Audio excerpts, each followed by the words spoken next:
নমস্কার বন্ধুরা, স্বাগতম আমার নিউ ব্লগে আপনাদের সবাইকে। চলুন আজ ডুমুর ফল দেখাবো, একটা স্বাস্থ্যকর ফল। দেখুন, এই যে আমি চলে গেছি ক্যামেরার সাথে সাথে ডুমুর পাড়তে। তো হাত দিয়ে কতটা পারছি ডুমুর, আর এরপরে লাঠি নিতে হবে, কারণ অনেকটা গাছের ওপরে মাথার দিকে আছে, তার জন্য লাঠির সাহায্য আমাকে নিতেই হবে। তো দেখুন, এইভাবে ডুমুরগুলো ফার্স্ট পেড়ে নিলাম। পেড়ে অনেকটাই হয়ে গেছে। তো ডুমুরগুলো কাটা আপনাদের সব দেখাবো, কারণ ফার্স্ট টাইম আমি কাটছি। এর আগে কোনো দিন ডুমুর কাটিও নি আর গাছ থেকে পাড়িও নি, কারণ বিয়ের পরে বর খেতে চেয়েছে ডুমুর। তাই দেখুন, এই যে বড় ডুমুরগুলো মানে অনেকটা বড় হয়ে গেছে, সেই ডুমুরগুলোর দানাগুলো নেব না, তার খোসাটা এরকম হালকা হালকা করে ছাড়িয়ে নিয়ে নেব। তার আগে বলি আপনাদের, ওই যে জলটা আছে ওটা হচ্ছে আটা ভেজানো জল। ডুমুরের অনেক কষ আছে, ওই ডুমুর থেকে কষগুলো বেরিয়ে যাবে, তার জন্য আটা ভেজা জলে ওটা দিয়ে দেব। দেখুন, অনেক ধৈর্য ধরে এই ডুমুরগুলো কাটছি, ঠিক আছে। এই ডুমুর কাটতে আমার প্রায় 1.5 ঘন্টা টাইম লেগেছে।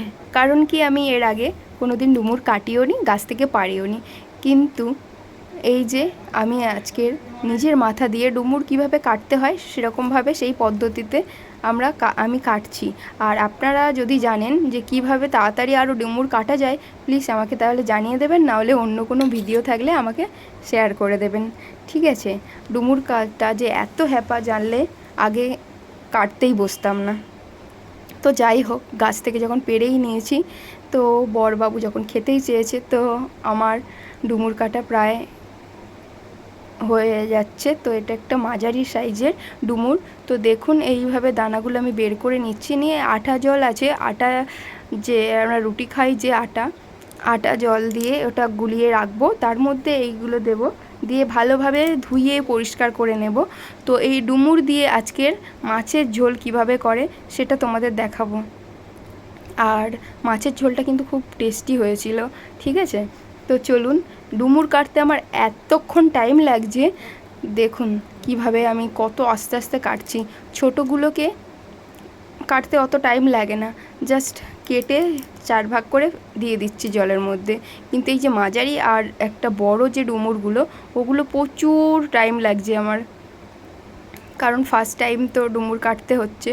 তো আমি জানি না যে কিভাবে তাড়াতাড়ি কাটা যায়। তো এগুলো দেখুন, এটা হচ্ছে ছোট, তো এর অতটা কিছু দানা হয়নি ভেতরে, তাই ওটা কোনো রকম 4 ভাগ করে নিয়ে ওটা দিয়ে দিচ্ছি। তো তার জন্য কোনো কিছু লাগেনি।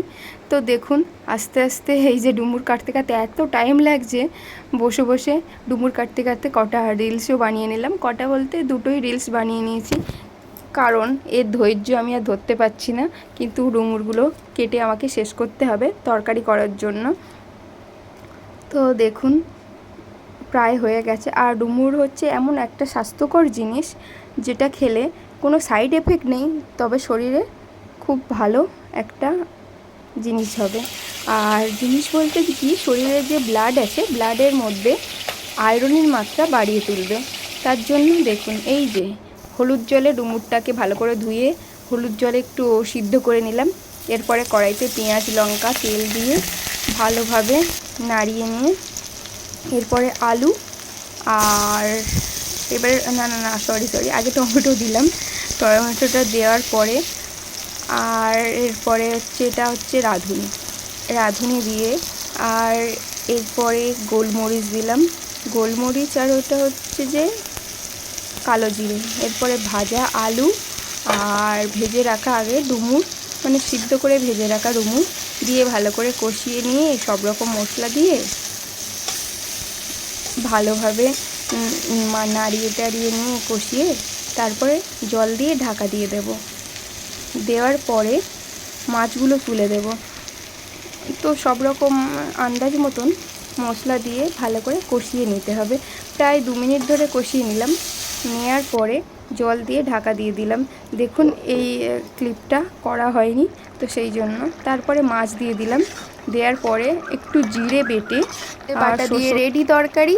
ভালো লাগলে লাইক, সাবস্ক্রাইব, আর টাটা সবাইকে।